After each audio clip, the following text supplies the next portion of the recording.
Hi, babies. See that little shift of light? I kind of liked it, actually. There's a crack in my protector on my screen. And I guess it goes right through the lens. I thought it looked a little mystical. I'm going to change it out today, though, because evidently the glass is wearing... I've got, like, skin being broken open in my fingers from scrolling over that little crack constantly. And it hurts a little bit. So it's time to change out my screen protector. We can still call it mystical.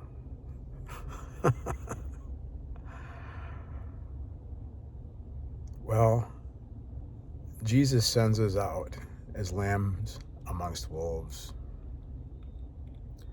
And he says, therefore, be wise as serpents and be gentle as doves. That word is settling in me today.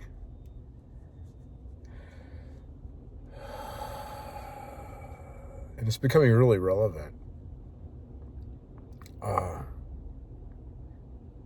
Just because our way through life and our conversations that we're obligated to engage in can be exhausting. With corporations and bureaucracies and agencies. We're speaking a language. I call it the vulgarity of diminution.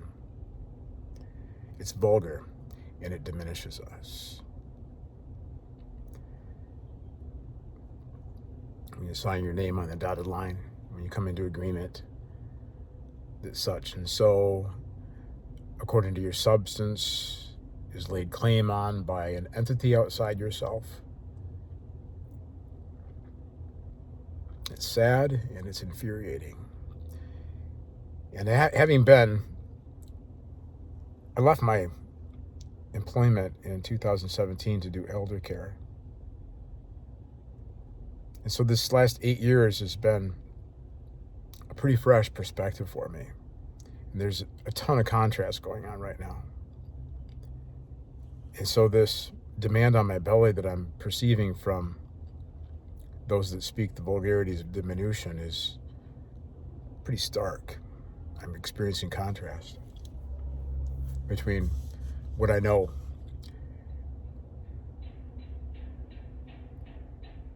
what's laid up for us in our heavenly escrow, the treasury of wisdom and knowledge, every gift preserved for us in heavenly places in Christ. That's all Bible. Those are all verses. Those are all promises to us. That when we come into agreement with the vulgarities of diminution, those things become obscured. And we're tempted to lose heart. So here I am, having left my employment, positioned to become gainfully active again, doing something, delivering food,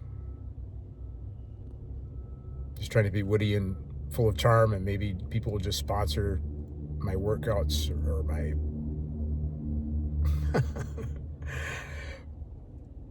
when you've understood the contrast, when you've been in that treasury of wisdom and knowledge, your imagination can actually cross over to the line of the ridiculous. Why not? You realize how radically loved you are. But anyway, I have come out of that. I did the elder care, and I'm in a position right now to engage in these conversations all over again. Debts and banks and corporations, and this vulgarity of diminution just doesn't seem like something that is even natural for us as sons of God.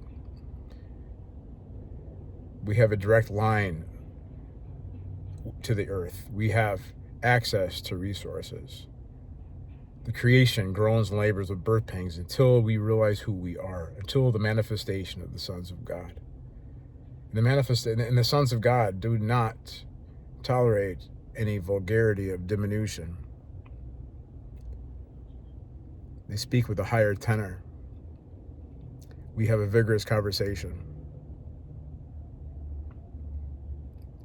And so practically speaking, I think that we can become quite pensive about, what's coming in the world and how we're going to pay our bills and how to manage our debts. How can you do that without coming into agreement in some way with these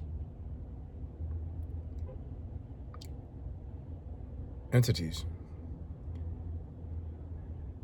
I just feel like I want to defy that. At this place, with the contrast that I'm carrying, I just want to defy that.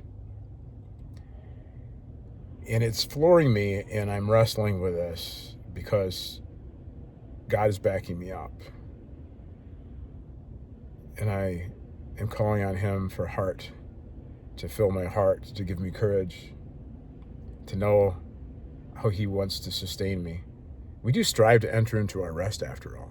In Hebrews, it talks about we strive to enter into the rest. And that sounds like a contradiction, because it's like, well, striving is refusing to engage in that vulgarity of diminution, refusing to receive those reports and those appraisals of ourselves, refusing to perceive what's inside of us, that substance isn't subject to scarcity. Because everything that we have need is in us. The bread and the meat is in me. And I'm satisfied by Christ in me, the hope of glory. And positioning yourself under the love of the Father and learning to receive versus us in the vigorous conversation. And then that abundance actually manifests. It transcends all the lines and the contracts and the obligations and the terms of agreement that we've entered into with these entities.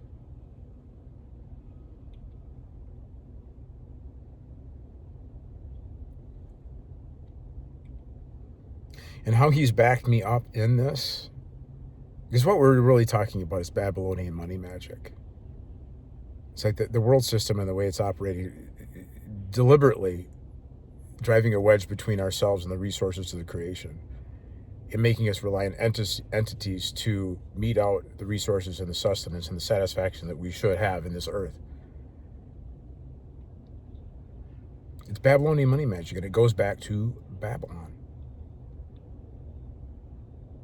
It goes back to the prophecies of Jeremiah, who loosed a few woes upon Babylon, having seen them come in and transgress and to overtake God's heritage in Israel and Judah and Jerusalem. So in Jeremiah chapter 30, verse 16, speaking of Babylon, speaking relevantly to ourselves here under the auspices of these entities, this Babylonian money magic, these words of Jeremiah come through the ages and speak to us afresh today. I will devour those who devour you. This is where I become a little unsettled, because the power of the state, I mean, you pay your bills and you have your obligations and you jump through your hoops and you just don't think about it. But ultimately, there's state power behind this, that compliance is enforced ultimately at the point of a gun. The state wields power. So, I mean, when we want to talk about defiance to corporations and agencies and bureaucracies,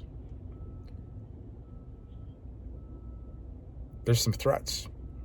There's some measures of compliance that we have to deal with. But if you got a promise like, I will devour those who devour you, there's an inception of a little bit of boldness, a little bit of cockiness.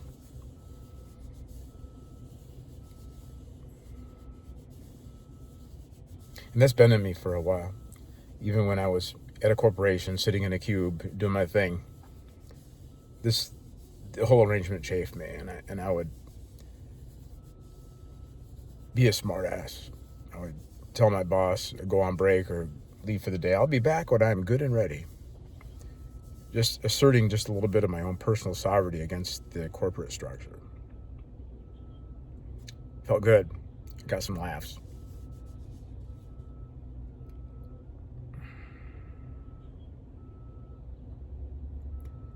And I made sure they knew my priorities as well. Got a family. I love to work out. I got a life. I've got friends. You guys are about 4th or 5th on my priority scale. The vulgarity of diminution challenges the things that are most dear to our hearts. And that's a crime. So God will devour those who devour us. I send you out as lambs amongst wolves. Those that hold the power of the state, those that could coerce us at the end of a gun to do their bidding.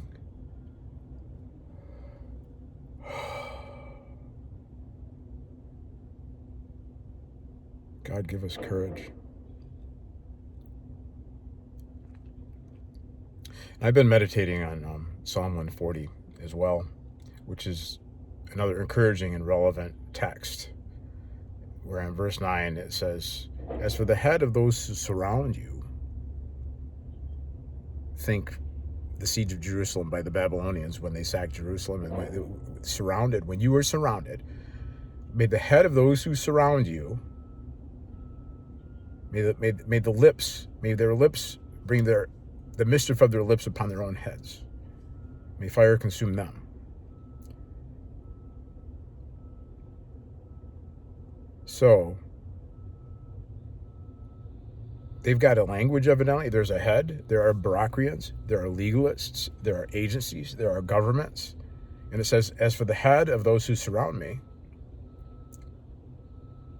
who are what? The archons. Who are what? The archons.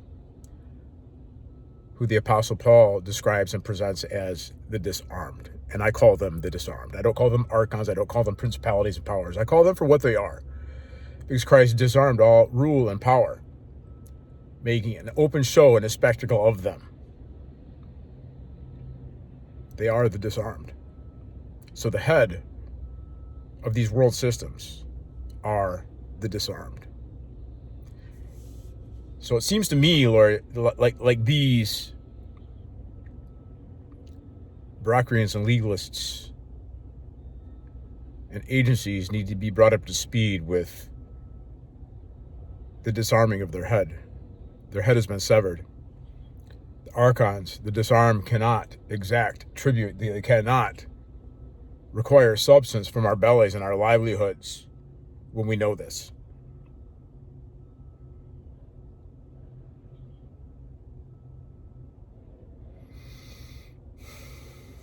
As for the head of those who surround me, let the mischief of their own lips overwhelm them, overtake them. That Babylonian money magic, that vulgarity of diminution, we do not engage that anymore. We are not obligated to consent to the plundering of our substance. When you understand that their head has been severed, we engage them by a vigorous conversation. A conversation that the creation recognizes. A conversation that the sons of God speak. A conversation wherein the resources of the earth become ours without middlemen.